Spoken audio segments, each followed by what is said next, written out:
promise you joy in the mystery. Dr. Marissa, also known as the Asian Oprah. Her mission, to be a beneficial presence on the planet. Her purpose, to be your personal advocate to live, laugh, love, learn. Her life motto, don't die wondering. Take back your life with Dr. Marissa Pei.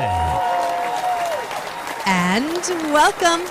You are tuned into my weekly talk radio show called Take My Advice. I'm not using it. Get Balance with Dr. Marissa every Tuesday at naturally high noon, broadcasting here out of the Sunset Gower studios with Universal Broadcasting Network, and then every Thursday 7, Saturday at 1 on my syndicated CNBC News Radio, KCAA. AM 1050, FM 102.3, FM 106.5, and everywhere on iHeartRadio.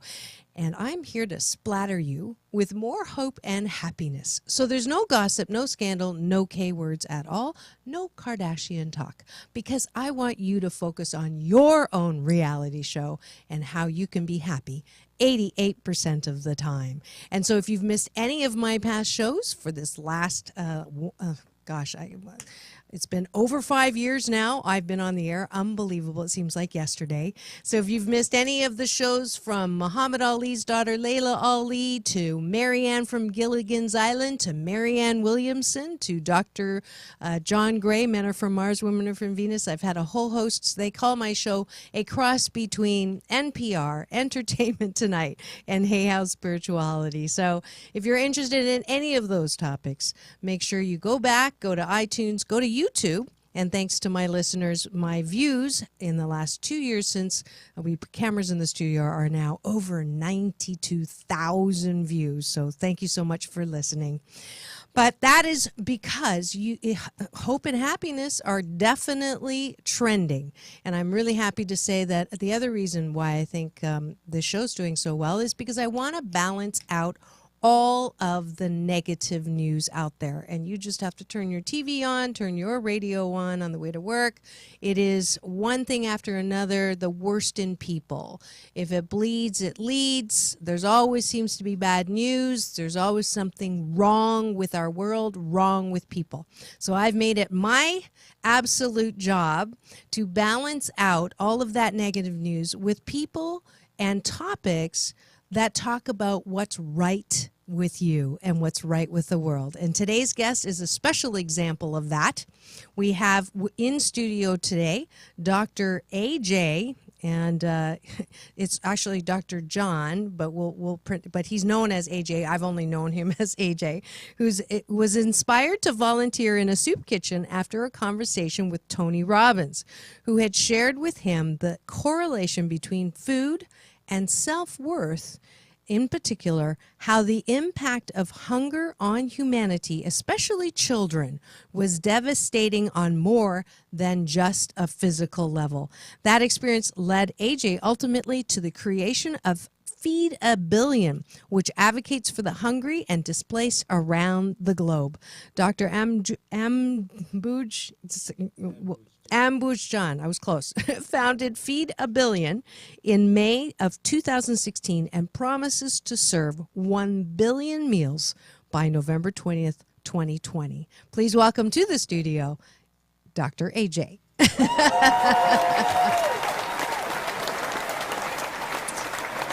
Thank you. Thank you. Welcome. Thank you, Dr. Marissa. Absolutely. For having me on your show. Absolutely. I actually met you at, I believe, City Gala. Thanks to Ryan Long and Cheryl Snap Connor, my best PR buddy, introduced me to you, and that's how you got here. And we wanted to capitalize on you being in town for the another City Gala launch. The launch party for 2018, yes. Yeah, so welcome here. And you obviously have small goals. Right. Yeah. You feed a billion, not a million, No. not a million. I didn't even know billion existed when I was growing up.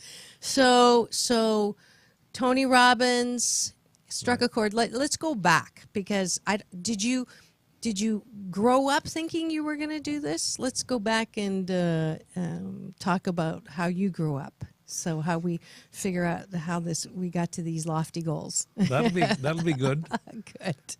I grew up in India, where you were recently. Yes.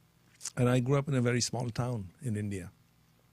And to put it in perspective, it's a town, there's no traffic lights, there's no stop sign.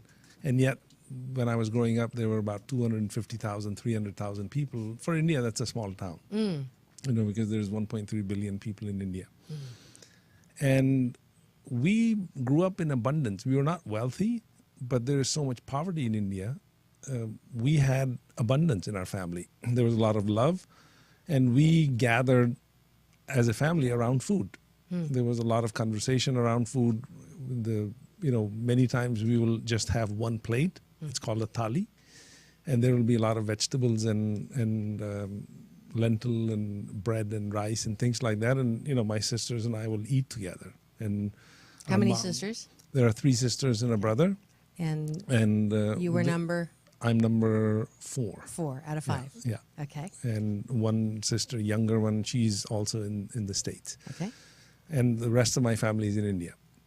So we just grew up a very happy family. There was not a complicated life. We didn't have television. There was no internet. There was a lot of interaction, and we knew how to spend time with each other, just hanging out and being with friends. And food was always part of that conversation. It was always there. And it wasn't until much later when I went to Tony's events, and he helped me understand through his own example of how one Thanksgiving he didn't have, as a teenager, their family didn't have any money, and there was no food, and somebody came and gave them food. And through that example, he shared how it made him feel. So I had not seen the connection between hunger and feeling of lack of self-worth, especially among children. Yeah. Because How there's old no were you? hope. How old were you when you first heard Tony talk about this? Just recently, just within the last, I was 53. Okay. So later. Much later. So let's go back before we talk to Tony. Yeah. So you had a nice, loving home, Yeah. not super rich, but not super poor. Right. And then you decided, how did you get to the States to go to school? Because you went to University of Buffalo. I Right, know that, that's right? right. I did my MBA and PhD in Buffalo, yeah. Okay. And prior to coming here, I had done a bachelor's in India and then also a master's in India. Okay, underachiever. Yeah, yeah. So Actually, we have the same. I have 2 masters too. So Right. bachelor's, 2 masters, and a PhD. Hey, so we match. Right. Okay. That's awesome. So I don't run into very many I people know that. you're the first one That's who's had the awesome. same thing. So okay, so you're an overachiever, a recovering overachiever, Right. right? So you got the degrees in what? So business. So what did you do? What was your job? So my degrees are actually quite a few things. So I studied business law, accounting, economics, marketing, social psychology, econometrics. Couldn't make up your mind. Right. That's exactly right. So, it may seem like I have these 4 degrees and I'm an overachiever, but frankly, it happened organically. There was no grand plan. It just Okay. kept happening. Okay. And things just kept opening up, and I just kept doing it. And I ended up in the States, and it was, at the time in the early 80s, it was very difficult to get foreign exchange for students coming to the States. And I didn't have any problem with that.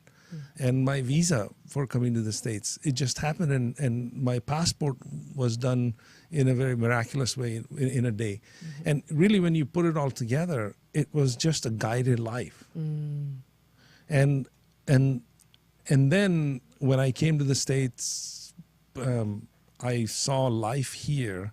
And, growing up, my father was the president of the Rotary Club in our town. Okay. And we used to get a magazine called The Rotarian. I've spoken for the Rotary Club. Is this the same organization all over? It's a global organization. Okay. With the wheel. Right, the Okay. wheel. And the Rotarian magazine used to come.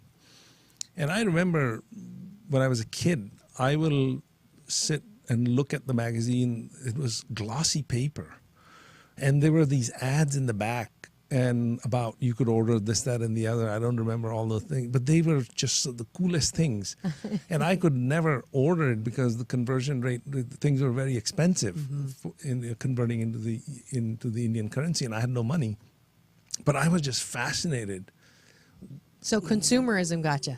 Right. And I was just fascinated with this quality of paper and all these beautiful pictures and these ads. And I just was fascinated with life beyond my hometown. And that's how I ended up I had a very encouraging family.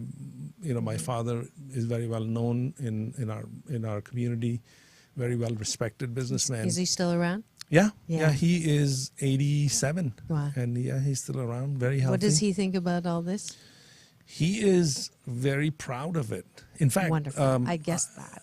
I didn't tell him about it till we had actually done something with children in India. And we sponsored 1,000 children for a whole year, and we provide a meal, a midday school meal to 1,000 children. And I want to expand that to 10,000, 100,000 children. So I didn't say anything to him till we had reached 1 million meals. So I told him that, you know, we have just done, I'm doing this thing called Feed a Billion, and we have just done 1 million meals. And he was genuinely moved. He was genuinely moved to realize that he had a son who was doing something To make a difference. Because he's a very humble man and the highest levels of integrity.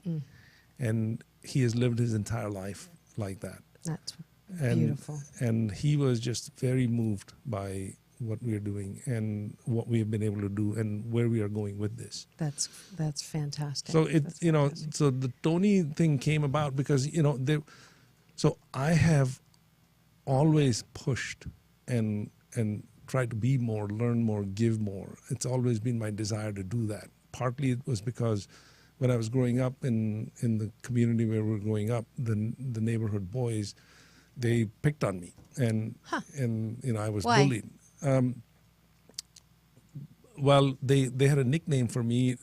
In English, it translates into brown cat, and it was because my eyes were brown.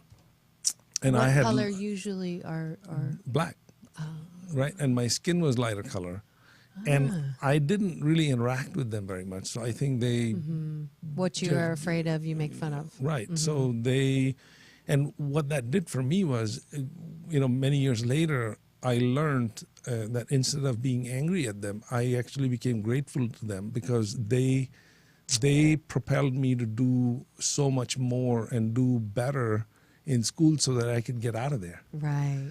And it just lit a fire. Yeah. And that fire has always been there. And I was looking for, I was with a company and that company was sold in 2013. And I felt, throughout your life, you work and you get to a point that you don't have to work. And I had no purpose. And within 2-3 months, I was reading the Wall Street Journal 6 hours a day, but didn't have anybody to talk to. Right. So that's how I ended up in the Tony world. And then we found out that he has this program called Platinum Partners where people from around the world come together who are seekers, knowledge seekers, and want to give back. And I joined that. My wife joined that. She's a school principal. She quit her job. So we just traveled around the world. Wherever Tony went, we went. And Very cool. we, I ended up going to 23 or 24 of his events. And it was an amazing journey because I met people that were on a journey trying to figure themselves out. Yeah. And I just kept doing that. And through that process, I realized that there is we seek happiness outside of us by consuming things or doing things. And what occurred to me is that the happiness comes from resolving everything that is going on within us. And the ultimate happiness comes when you give. And the joy that comes from giving is indescribable because you can feel that connection. At the deepest level of us, we want to connect and we want to give. That is who we are. That is in our soul. And when you look at the world right now, there is so much of divisiveness. Yeah. And what I wanted to do was create a platform where it's not feed a billion, it's a billion times one individual is saying to another individual, I love you. It's connecting with this person somewhere around the world. And that is the platform that we have created. Is the whole purpose of doing this is to give people an opportunity to connect with each other. And instead of judging, let's just, we have enough food in the world right now. We have 17% more food per capita than what we need. And yet 785 million people don't have enough food right now today. 42 million in America, at home here. 42 million people are food insecure. They don't know where their next meal is going to come from. It's just amazing to me that in this present day and age where we have enough food, the problem has gotten worse. Yes. So what is going on? That was one of my questions, actually, and you just answered the question without me having to ask it. You're reading my mind or looking at my script. But if you've just tuned in and you're wondering who I get to talk to today, and this is a face you haven't seen before, but it will probably be a face you'll see again because I want to keep track of how he's doing. It's Dr. AJ, and he's created this beautiful mechanism called Feed a Billion. And I find out today it's not really, it's about food, but it's really not about food. That's I just got that connection. And I really did want to actually find out if what I had heard, that there is enough food on the planet to feed every single person, then why is it that how many million people are 785 million people are food insecure? They don't know where their next meal is coming from. Correct. Okay, and that's how many? 42 million in the States. Yes. Okay, so then all over the rest of the world, right? Would you say every single country has people who don't know where their meal is coming from? Absolutely. So even like Singapore or Hong Kong, so every single country has this opportunity. Yes. Yes. So and we have even more food and resources than we ever have. Yes. And yet there are even more. So the more we have, the more food insecure. The more we have, the more food insecure. Right. That doesn't make any sense. That's not logical. Yeah. Why? It's a very good question. Thank you. And the reason it exists, there's a variety of reasons. Okay. Logistics is an issue. Food wastage is an issue. Not food wastage in what we are leaving on our plates in the restaurants. Food wastage where food doesn't even make it out of the farms into the supply system. Because it's imperfect. I saw some show, I think it's Food Inc. Like if it's not a perfect pear or a peach, it gets thrown away. That's one of the variables. The other one is in certain countries, food shows up and there is no mechanism to take it from point A to point B. There is no refrigerated trucks available. Sometimes the road infrastructure is not available. There is politics that prevents food from getting to where it needs to go. There is corruption. There is warlords. Because there are countries, there are parts of the world where food is more precious than gold. It gives people in power the ability to control population. So they use food as leverage. And when Haiti storms happened several years ago and President Clinton got involved and they mobilized hundreds of millions of dollars worth of food, so much of that food was wasted because it didn't make it where it needed to go because the infrastructure didn't exist. So we started from ground zero and built from there and saying, let's pair with people that are delivering food, are familiar with what goes on in those countries and in those places, as opposed to us creating the infrastructure on our own. There are people that already do this. Doing it. What we are creating is the vehicle and the familiarity of the brand name and an umbrella where we can actually support these organizations doing what they're very good at. That's great. Very smart. Yeah. So you're not reinventing So we are bringing the wheel. business principles. Ultimately, So you're using your education. Education and experience and network. And, my desire to have an impact and really creating this platform for all the other people to get involved, because I'm just one person. But I realize that unless we do one, we are not going to do 10,000. We are not going to do 1 million. We are not going to do 100 million. We have to start with one. Right. So that's what I did one, and then one becomes 10, and then more people become involved, and more people start to do, and then everybody says, I can do this. Everybody has an opportunity to actually make a difference. The thing about hunger is that we can actually solve this problem In together. this lifetime? In this lifetime. Okay. We can solve this problem. It's a sustainable solution is possible. And there's logistics, there is better yield from land, there is better seeds now, there are better fertilizers. What about the whole GMO? Explain that one. It's, some of the GMO is bad because they've done so much modification, but some of the GMO is good because they have provided better seeds that are actually able to create better yield for feeding the population. Okay. And so it's not all bad. Yeah. It's So, not for all example, a country like India, that is, majority of the people in India are vegetarian, so wheat consumption is very high in India. India has 1.3 billion people, but India produces enough wheat that it is able to self-sustain the population. Now, that has happened because of improvements in the agricultural methodologies, right? So if India was not able to utilize some of those things, it will be a problem for India to feed its population. Right. So, and the same is true in some other countries as well. Now, there are other countries where the land is not productive enough. There's a lot of deserts in Africa, for example. I don't know if you saw that the UN was established in 1945, and there was they just did a study, and there was a presentation by the UN that since 1945 the worst humanitarian crisis is unfolding right now in East Africa. Since 1945, the worst humanitarian crisis, and it's because of starvation. It's happening right now. How come we don't hear about it?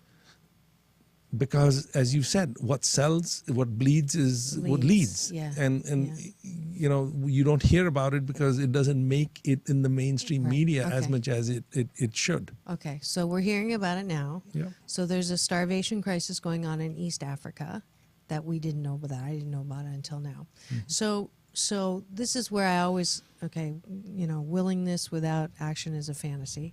Yeah. And besides giving you money, which we're going to talk about after the break, and how you can be a partner to this fabulous already in place effort. But let's say someone's in transportation right now listening to this show. What can they do? Or someone in, what are the pressure points that we can appeal to make changes that is going to help this whole effort? Do you see? Not just money effort, right? Beyond that. So, for example, for my Veterans Day show, I had a man, Michael McPherson, who's head of Veterans for Peace. And what he made me realize was one of the reasons we still have so much prejudice and so much discrimination and bias is because there's a lot more people who are not as biased or prejudiced, but the people holding the positions of funding loans or deciding whether, loans, renting or selling homes or hiring people for jobs or giving out loans, those key people in those positions, if they're still holding bias, okay, it is never going to change. Right. So who are those influence points, if I can call them, who would help your effort? What politicians? What do politicians need to do in this effort? What do transportation experts, as you were talking about? Give me your wish list. I'm Santa Claus. My wish list is that the organizations that are helping with the cause of eliminating hunger, that they are able to take food to where it is needed without having to deal with the politics and the border disputes and the warlords. I wish that people that are in power would allow for a human being to receive food as fundamental as something as food, without monetizing it, without creating barriers around it. Let a child, it is not that child's fault that he was born or she was born. Let that child receive the food that they deserve. It's our obligation to make sure that people have food. There is, water and food are so basic to survival. We can talk about education. We can talk about so many other things, but none, there's so much work going on in AIDS and malaria and vaccinations. None of those things work effectively unless there is food in the system of that human being. And, the food that we're providing in Africa, that food is being called the miracle food because it is helping the AIDS medication be more effective because there is nutrition in the body of the human being that is receiving this medication. So what is my wish? My wish is let us do what needs to be done. Leave us alone. Leave the organizations that want to solve this problem. Leave them alone. Let them do. Don't interfere. Don't use this as a power grab. Let the system work. Let us solve this problem. Is it power? It is power. It sounds like that's the one, trying to monetize something that is a fundamental human birthright, food and water, clean food and water. Clean water and food. Is it because of power or resources? And I woke up with this term probably a couple of years ago called planet patriotism.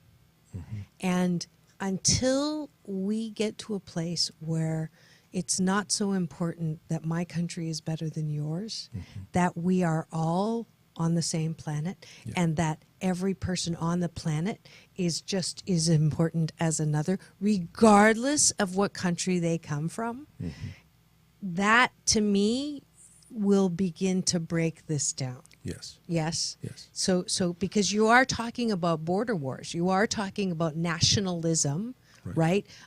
Our country has to have more than yours, or we can't let your country have anything. It's not necessarily just the country. I'll give you an example of why hunger exists in our country here, which is the richest country in the world. Right. We judge. So we say that somebody's hungry because they must be drug addicts or they must be lazy and they don't work. Let me say this. Go and meet a mom that is working full time and is making $12 an hour and she has 2 children and one of those kids falls ill. She cannot go to work. She is now behind perpetually. She will not be able to feed herself and her 2 children every single day. She mathematically cannot do it. So we judge not only people in other countries, we judge at home, here. We don't pause to think about why it is that that person is in that circumstance. Let's try to understand that a little bit before we jump to the conclusion. If somebody posted on our Facebook page, somebody posted a comment that the problem wouldn't exist if these kids were not even born. Oh. How insensitive is that? These are probably the same people who are against any kind of aid, against any kind of welfare, against any kind of helping hand at all. Yeah, I mean, I challenge people before you come to a conclusion, go and work at a homeless shelter. Go work in a soup kitchen. Go deliver food. Look in the eyes of the people that you're giving the food to. You are more brave, go to a different country. See the level of poverty that exists. Don't judge without knowledge. Educate yourself. Do something. It is not just about money. It's about becoming aware and saying, you know what? I'm not going to stand on the sideline for the rest of my life. I'm going to do something about this. Because if I don't do something about this, who else will? Correct. I had chairman of the board, Mark Ridley Thomas, on the show a couple of months back, and we helped pass Measure H, which is for the homeless. And the number of, it's like 57,000 homeless just in the city of Los Angeles. And I asked him, what about all the judgments of people are just lazy, people don't want to work, and why should we help? Why should we care? Why should we, not me, but just voicing some of the same kind of sentiment that idiot posted on your Facebook wall.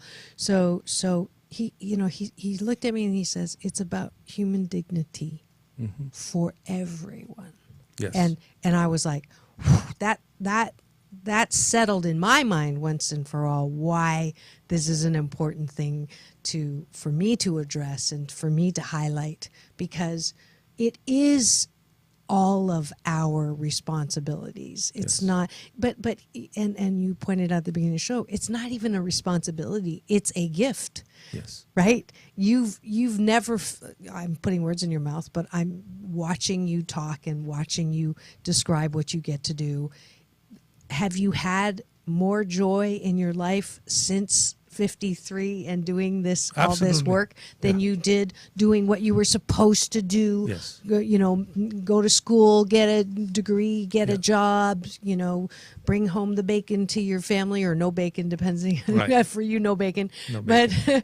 But this is our opportunity and our gift to serve and to give and to give. And that's what I was saying earlier, that as a human being, we have a need to connect. We have a need to love. We have a need to be loved. We have a need to give. Right. That's what brings us joy. Yeah. And you can see that in the eyes of anyone that is helping somebody. The joy that it brings to give, it's beautiful. It makes us feel beautiful about ourselves as human beings. Yes. And the desire to connect, the desire to love, it exists no matter where somebody is. Yeah. Yeah. That's absolutely. a basic human need we have. Yeah. And to me, that's why food is love. That's how I grew up. That's how I see food. And now that's how you're bringing food and to that's others. how Feed a Billion is, yes. Beautiful, beautiful. And it's time for us to take a quick little break to thank the sponsors of today's show. As per usual, if you would like to be a partner with me, like-minded, love-hearted on this show, please do contact me at 4balance.org. And for very affordable rates, we get to highlight you, your product and service, and how you are partnering with my peace work around the planet. We'll be back in 2 and 2. Peace in and peace out. Are you tired of being tired? Are you ready for more balance in your life? Then come to the beach and work with Dr. Marissa, motivational speaker, author, organizational psychologist, and host of the 2016 Podcast of the Year Top 10 in Health award-winning show, Take My Advice, I'm Not Using It. Get balanced with Dr. Marissa. If you are ready to choose more hope and happiness no matter what's happening around you, then go to www.drmarissa.tv today.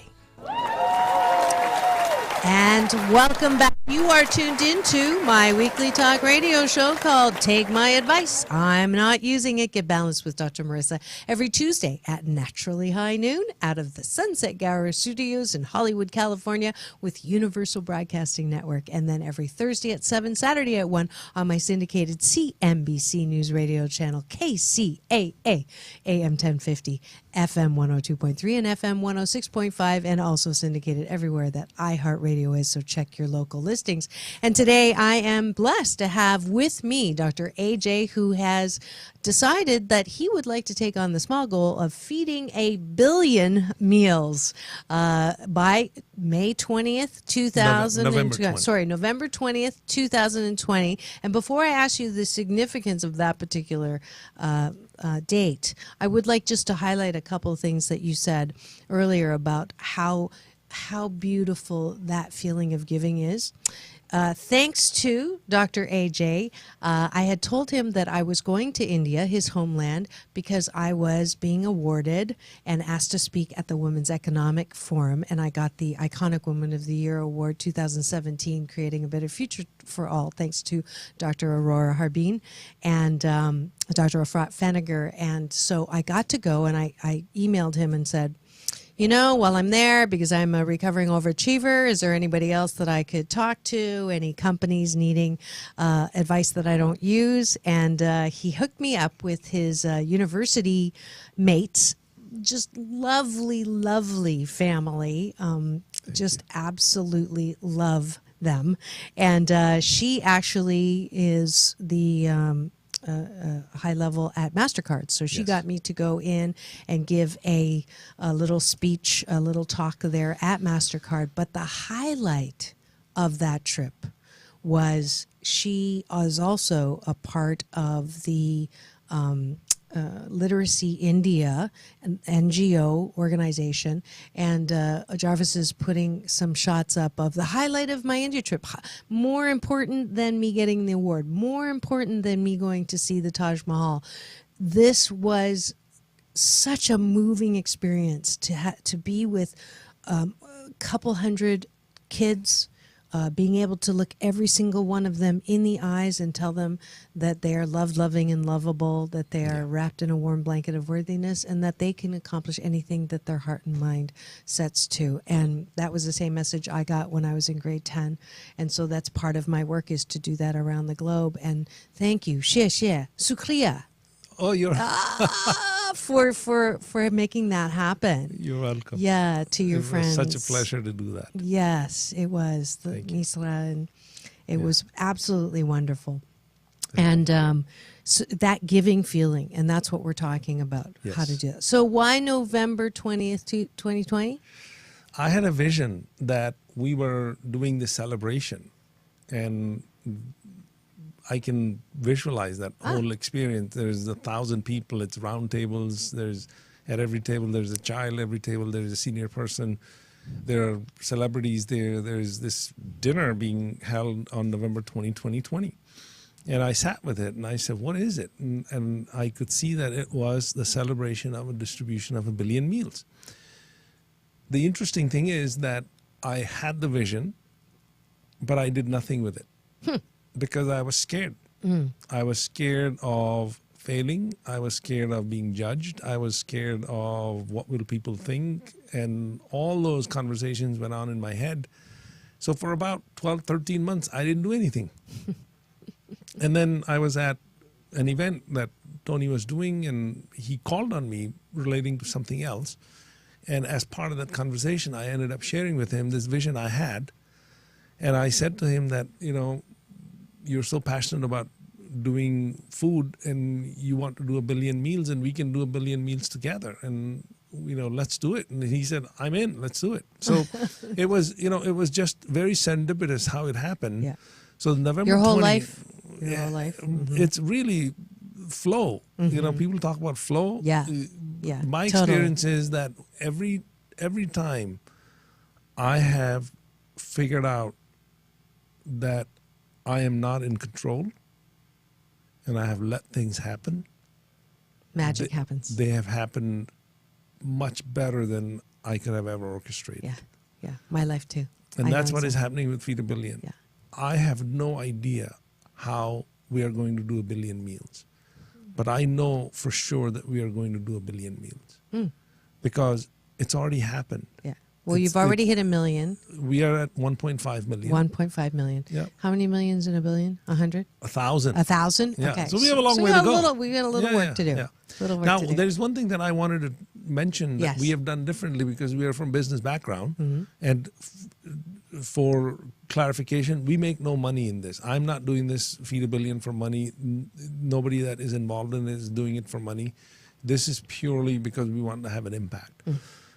So one of the things that we did differently is that we wanted to involve companies. And we saw that there are 5 billion devices out there, mobile devices out there in the world. Yeah. And companies are now beginning to tap into the power of advertising on this. Facebook is valued at whatever, Right. $200 billion or whatever the valuation yeah. is. And yet, it's very interesting when you look at the statistics of what's going on. You can create reach in Facebook. For $20, you can reach 1,000 people in Facebook. But in order to create engagement with them, if you're an advertiser, engagement means that they like Click. or commented or shared.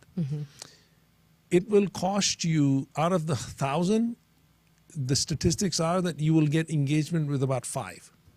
Okay? So what we have done is we have said, instead of doing that directly on your own, Mr. Company, give us the $20 and we will create a campaign where we will take a part of that money and create the reach.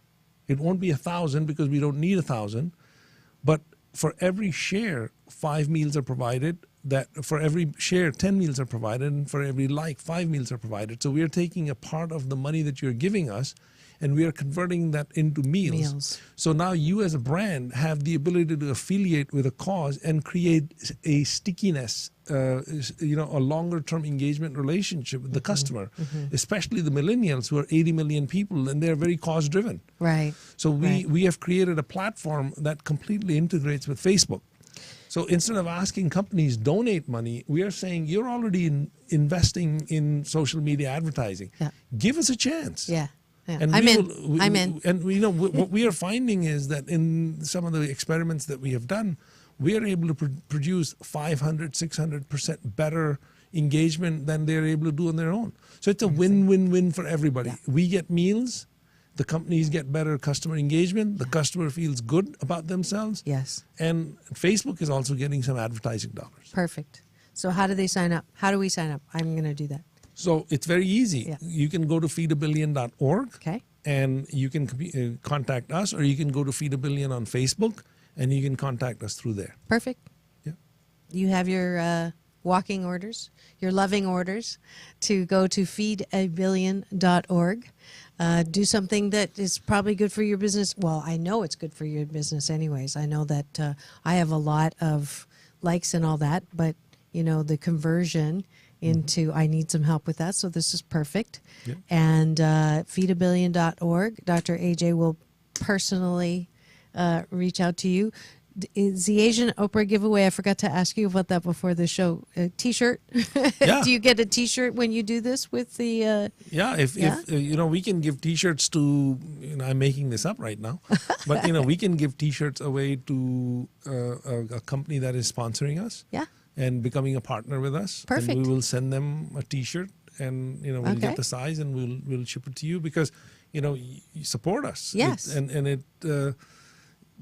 Since you're investing in social media with us anyway, Yeah. Might as well brag about it. Yeah, You're doing it. absolutely. So there is the Asian Oprah giveaway, is that anybody that signs up and says they do it through Dr. Marissa, actually, why don't you contact me and say I'd like to do that, and or directly, and and then we get a T-shirt out of it. Yeah, Yes, sound good? Absolutely. This is one of those fundamental. I love the fact that I can highlight so many different ways to make this world a better place. I like the infrastructure, and that this is kind of one of those foundation pieces. And for that, I'd like to give you the Dr. Marissa Beneficial Presence on the Planet Award. Oh, thank you. And I don't always give that. I think Thank it's you. fabulous. I think that, my first thought honestly was, okay, we're just going to feed people, and then what? But from what you've put in place and what your ultimate goal is, I totally support it, and I think it's much more than about the food. This is an example of how we can connect, how we can show love, how we can love each other. Yeah. I actually, Anthony Robbins is on my docket apparently next year because of I'm selected press by the City Gala. I get to interview him, so I think I'm giving away something that I shouldn't be right now because the launch is tonight. But I'm so grateful. I'm so grateful to have you on. Thank you. The last thing I always do on the show is, who would you like to be grateful to? Who would you like to thank? I would like to thank my mother for just being love. Beautiful. What's her name? Ravi Balaji. Ravi And she's this most beautiful human being, my father, who was always there, and he taught me the ultimate integrity. Beautiful. And just unyielding. And Tony, because he has really helped me and so many people that he helps. He has this voracious appetite to make an impact and end suffering. And he does that every day, and he's very inspiring and inspired. And one thing I did want to mention is that for $12 a month, somebody can provide meals to 2 people for an entire month. So a cup of coffee, a venti coffee at Starbucks. $5.55. Right. So that venti coffee, if you decide to do one less coffee a month, you have the ability to provide meals to somebody for an entire month.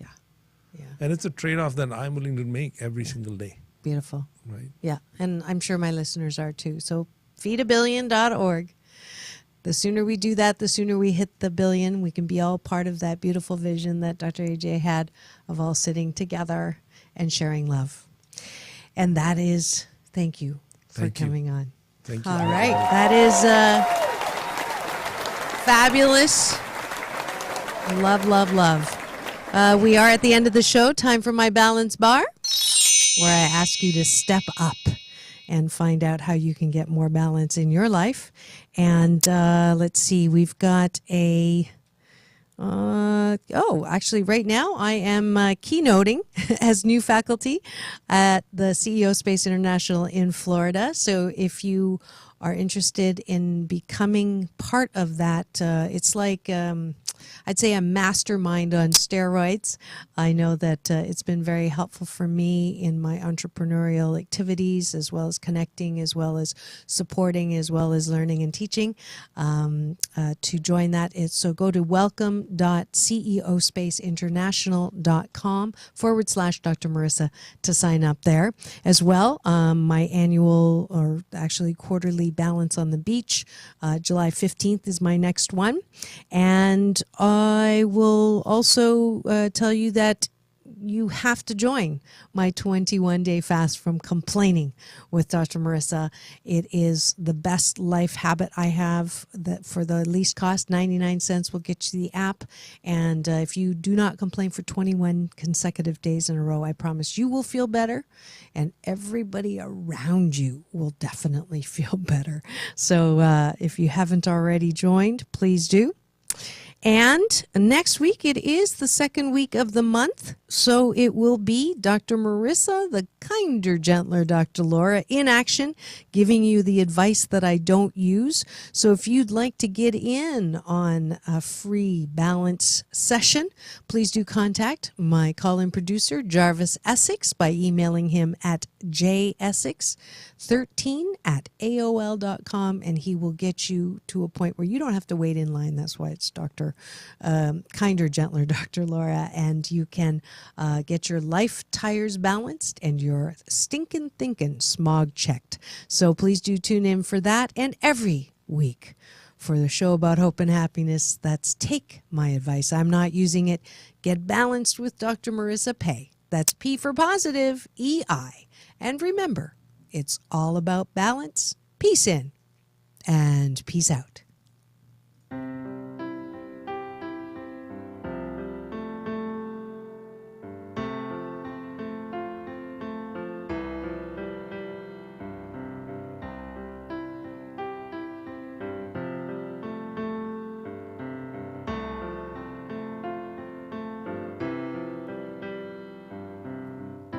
Learned to cry at an early age.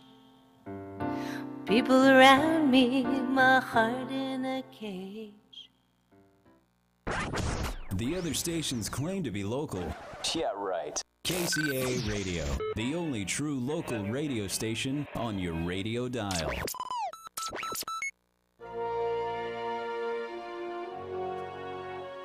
Exploring science in the sea.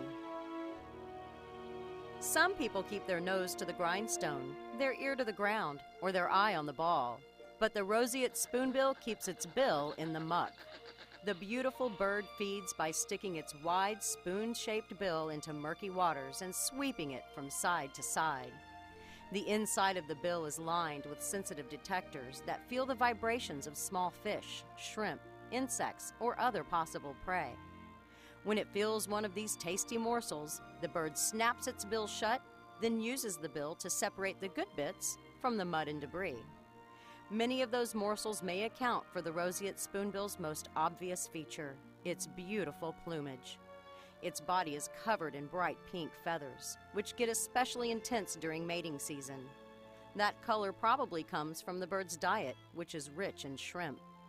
The shrimp eat algae that produce red and yellow pigments. When the birds eat the shrimp, they absorb those pigments, which find their way to the spoonbill's feathers. Those feathers nearly led to the colorful bird's demise. At the start of the 19th century, the spoonbill numbered in the thousands all along the Gulf of Mexico coastline, from Florida to Texas. But the feathers were prized for women's fans. To meet the demand, hunters killed so many of the birds that their population dwindled in a hurry. Fortunately, though, conservation measures rescued the roseate spoonbill, allowing these colorful birds to continue sifting through the murky waters along the Gulf Coast. Science in the Sea is a production of the University of Texas Marine Science Institute. We're on the web at scienceandthesea.org. I'm Holly Brawley.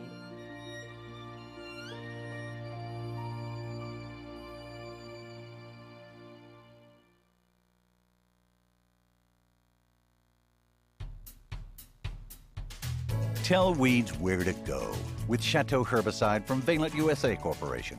Growers and PCAs count on Chateau because it's effective on more than 90 of the toughest winter annual broadleaf and grass weeds in crops like almonds, pistachios, walnuts, grapes, and alfalfa. Chateau delivers proven long-lasting residual control, and Chateau can be used on new plantings and young non-bearing trees and vines. Even better, Chateau is weather-ready and farm-ready. Chateau stays where you put it and doesn't photodegrade as it waits for moisture activation. Other pre-emergence herbicides can leach, co-distillate, and/or photodegrade, reducing performance. And Chateau is activated with only a quarter inch of rainfall or irrigation water. Take control and keep control of weeds with Chateau herbicide. To learn more, talk to your PCA or go to valent.com/Chateau. And while you're there, find out how Asana XL insecticide protects trees from dormant peach twig borer. Always read and follow label instructions. Now, here's a new concept: digital network advertising, where businesses display your ad inside their building. If a picture's worth 1,000 words, your company is going to thrive with digital network advertising. Choose your marketing sites or jump on the DNA system and advertise with all participants. Your business ad or logo is rotated multiple times an hour inside local businesses where people will discover your company. Digital network advertising, DNA, a novel way to be seen and remembered. Digital network advertising with networks in Redlands and Yucaipa. Call in the 909 area 222-9293 for introductory pricing. That's 909-222-9293 for digital network advertising. One last time, digital network advertising, 909-222-9293. The governors of many states are boldly stepping forward these days to stop grassroots democracy.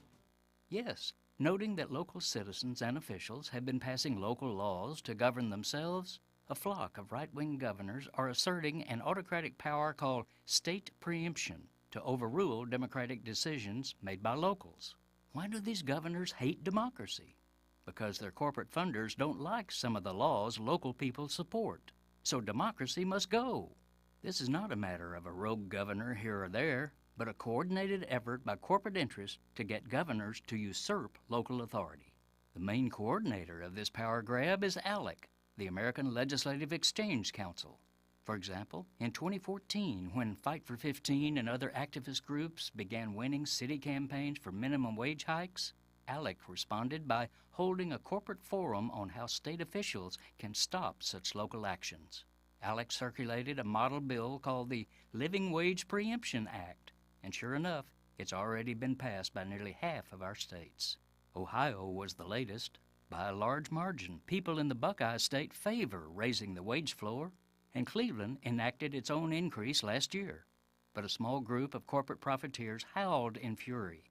So last December, the state's Republican leaders rushed to appease them by adapting the ALEC preemption bill and ramming it into law. It was a political mugging of the people's will. retroactively negating Cleveland's increase and outlawing increases by any other locality. This is Jim Hightower saying, used sparingly and properly, preemption can be a democracy-enhancing tool to serve the common good. But when governors pervert this power to use it as a cudgel against the people, we the people must rise up against the governors. To learn more, visit mayorsinnovation.org.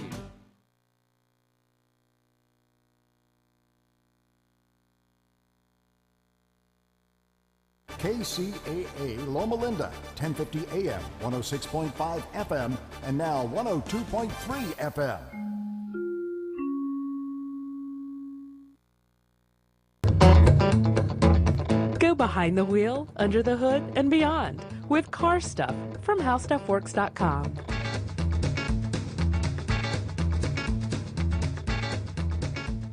Hi, and welcome to Car Stuff. I'm Scott. I'm Ben. As always, we are joined by our super producer. Today it is Alex Grabbag Williams. Grabbag. That's good. That's okay. Yeah. Not our best work. Well, it seems like recently we've been saying that a lot. Like, we come up with a nickname and we think, well, it's not all that great, is it? And I think it's because we come up with it, off the cuff, like on the fly. Well, what was that? Was it Burns or Donne, the poet, who said, man's reach must exceed his grasp, else what's a heaven for? Kind of a aim for the stars, land in the clouds. Oh, nice, Ben. I'm impressed. It's been a very philosophical week for me, Scott. I bring in all this silly stuff, and you're quoting poets and great authors. This is first, great is a matter of opinion. Just no matter what your high school English teacher told you. Okay. And this is not silly. This is interesting stuff. This is, for you and I, one of our favorite recurring segments or episode formats, Nuts and Bolts. Yeah, and this time I'm primarily going to focus on just some kind of, I guess, weird, wacky news, if you want to call it that, because it just seems like there's so much of the stuff that comes across my desk just about every day that it's hard to ignore a lot of these, and they don't really, take up the space of a full show, really. We can't talk for an hour about some of these things. Right. Maybe we could. You never know. We stretch things quite a bit, right?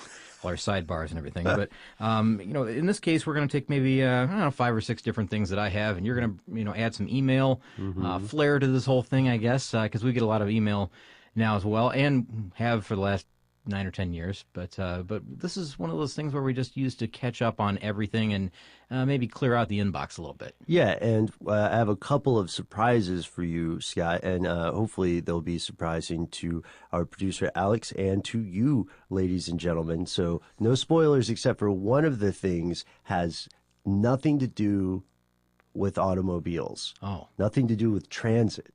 It's just a weird news story, and I wanted to see your reaction. Oh, wow. We'll Okay. save it for at least after a break at some point. All right, sounds good. All right, so what do you got? Well, let's dive right in here, and there's going to be many of these, so this isn't the whole show by any means, but we're going to first talk about an article that I ran across from a place called autoguide.com, and it also is on other sites, like I think it's on Wikilander and places like that.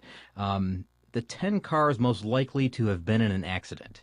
Oh, yeah, I remember this one. Right. Now, this is, and listen to the title again. It's important that you get it. The 10 cars most likely to have been in an accident. So this is something you want to keep in mind if you're in the market for a used car. Mm-hmm. The idea is that when you're out buying a used car, something that's not, not brand new from the factory, not brand new on the lot. Right. Something that's used, you don't know the overall condition of the car really until you kind of dig into some of the details of it. Now, some of those details can be found with different sites like AutoCheck or Carfax or places like that, which will give you accident reports, right? Right. Or a title search can get rid of some of the salvage, flood, insurance write-off stuff. Exactly right. Now, here's the problem with that, though, is that you and I both know that not every time you get in an accident, you take this to the insurance company and say, I've been in an accident. You don't report every single accident because, hey, your uncle does, body work and Right. little paint and buff work and stuff like that, and you can get some of the stuff just taken care of at the small time shops in town. Yeah, or even if it's a little cosmetic paint scrape, you can probably go do a touch up yourself. Yeah. I mean, and there are even some people out there that are good enough with Bondo that they can do this in their own garage, and no one's the wiser. So Right. there's some tricks out there, really, and really there are two types of accidents, and we'll get to the types of cars that are most likely. They've actually ranked them, and I'll tell you how they came about that, the methodology in just a minute. But there are two types that we talked about. There's reported and there's unreported, and I think we kind of covered that just a moment ago. But they used that information in this study to develop this chart, this top 10 chart that we're looking at right now, both you and I are looking at, of the 10 most likely vehicles to be in an accident. And here's how big the sample was, Ben. 2.4 million vehicles between the ages of, I guess, the 2009 model year and newer. So anything from 2009 up until this was written in 2017. So I'm going to guess, probably a 2017 model year, if I had to guess. There's the thing. They used Experian AutoCheck to examine whether a vehicle had a reported accident, and to identify an unreported accident, they used auction condition reports, which is smart. So there's a lot of cars out there for, on auction, or at auction rather. Right, yeah. And they used those reports that showed more than one metal body panel with signs of paintwork, but where the AutoCheck report did not show an accident.